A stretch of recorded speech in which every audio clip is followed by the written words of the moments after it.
Percy and the Letters.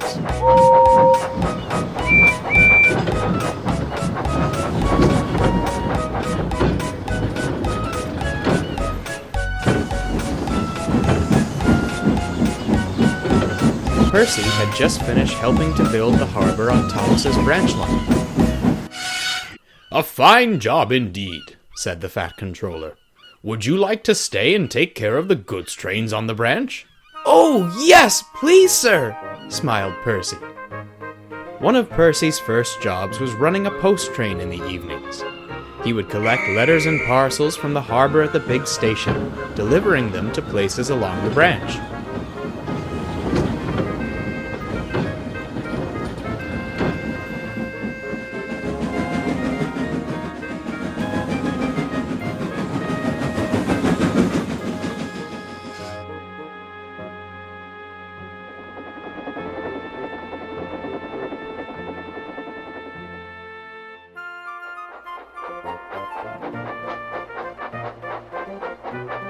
Of course, Percy's rails couldn't take him everywhere.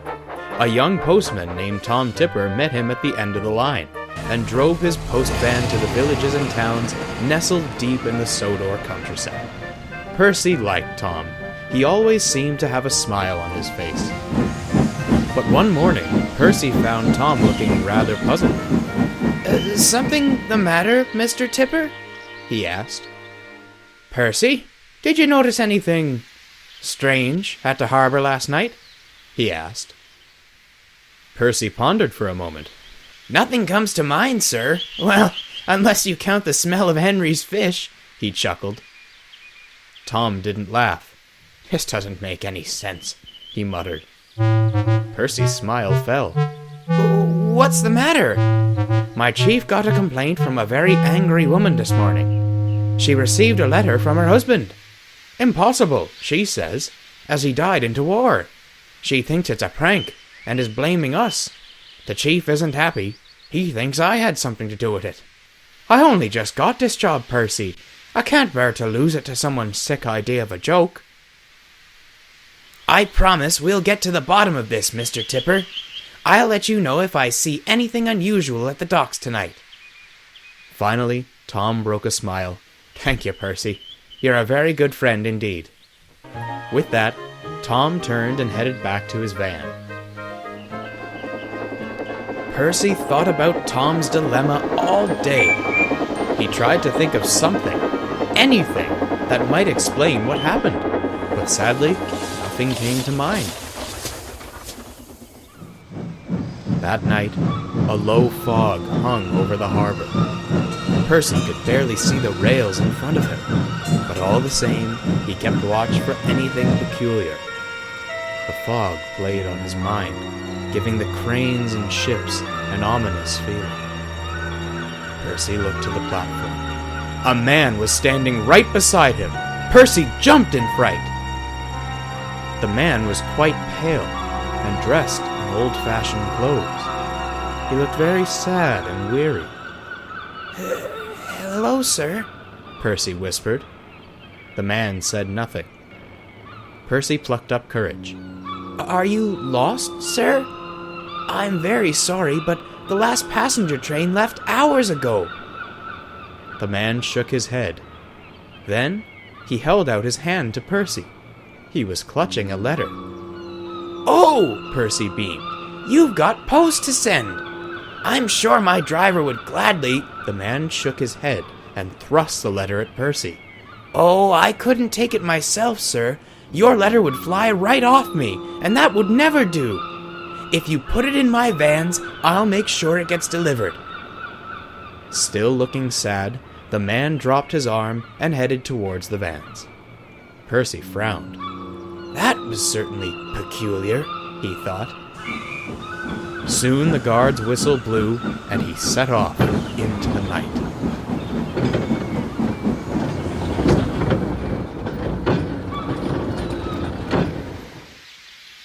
"Percy!" Percy jolted awake and found the Fat Controller, Tom Tipper, and two women standing in front of him. The older woman angrily clutched two letters in her hand. "I'm sorry to wake you, Percy," the Fat Controller said, but we've a very urgent matter to attend to. I'd like to introduce you to Mrs. Winifred Perry," she interjected. "And I'll thank you to remember that. Now listen," she said, pointing right at Percy. "My husband didn't die in the war to become part of some tasteless joke." "Calm down, Mum," said the younger woman. "There's no proof this engine and his crew are behind this." No proof they aren't, either, my dear Jane," sniffed Mrs. Perry. "Now, I want to get to the bottom of this." The Fat Controller recovered. Now, Percy, if you know anything about this, it is of the utmost importance that you tell us."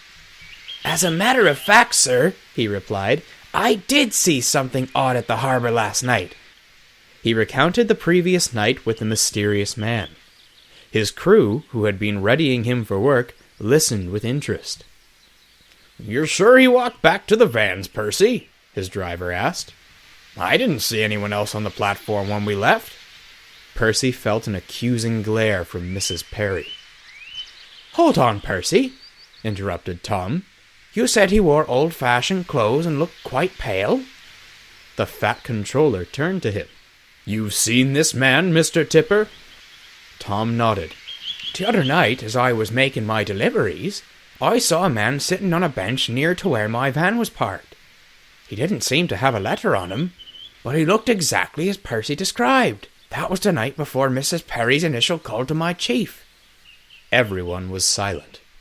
"Well," said Mrs. Perry at last, "how do we catch this scoundrel?"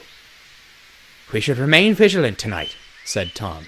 "There's a chance he may show up at the harbor or on my route again, if he had a letter.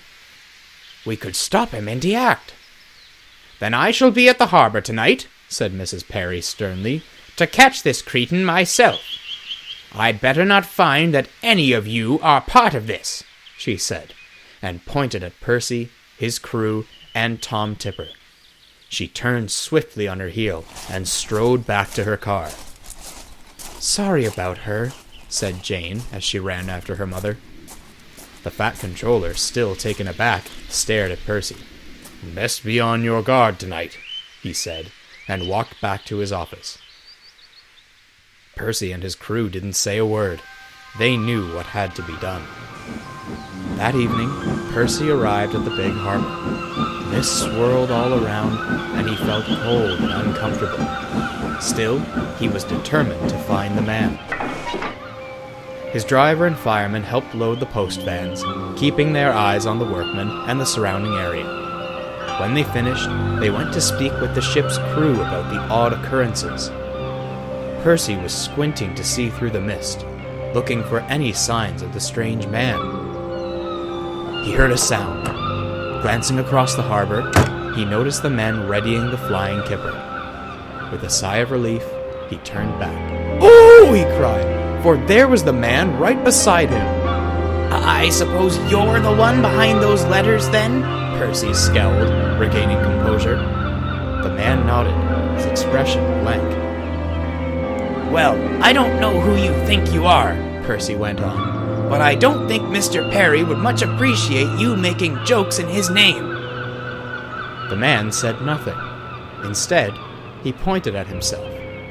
"Yes, you!" Percy huffed. "Mr. Perry!" The man pointed insistently at himself. Percy was confused. "Gerald?" Percy and the man looked to the station. Mrs. Perry and Jane came walking towards them. Suddenly, it dawned on Percy. The man was Mr. Perry. At the sight of his wife and daughter, Mr. Perry finally broke a smile. "Hi, Dad," Jane whispered, tears forming in her eyes. Mr. Perry held his hand over his heart, smiling broadly. Then he turned to his wife. "It's so nice to see you again," Mrs. Perry smiled as the tears fell from her eyes. "You look just as you did leaving on the boat that day. I love you, dear." Mr. Perry blew a kiss to her, then turned and started walking. He stopped when he reached Percy's buffers. He turned towards the little green engine, and though no sound came out, he seemed to mouth the words, "Thank you." "You're very welcome, sir. Percy smiled softly. With that, Mr. Perry turned and faded into the night air as he walked down the pier. All were silent. "I'm sorry for my accusatory tone," Mrs. Perry said at last. "My husband sent me letters every week while he was fighting in the war, never missed a beat. But one week," she sighed, "a letter didn't come. That's when I knew something was wrong." She paused to collect herself. "It seems he wanted to be sure I finally got the last letters. I apologize for thinking you and Mr. Tipper were playing a joke. It seems Gerald felt you two were best suited to deliver them to me. I read them both before we left, and they were the most beautiful letters I've ever received." Percy's crew appeared. They had seen everything as they came off the ship. "May we offer you a ride home, ma'am?" asked the driver. "I think Jane and I are going to stay a while by the sea," smiled Mrs. Perry. "But thank you ever so much for the offer." The driver smiled and tipped his cap. "Very well, ma'am. Good night." "Come on, old boy," he said, turning to Percy. "We've got post to deliver." Percy whistled goodbye as he set off out of the harbor. He was glad to have helped Mr. Perry, even if it had been unknowingly, and he knew that somewhere he was smiling down upon his wife and daughter. He puffed off into the cool evening air, excited to tell Tom Tipper the news.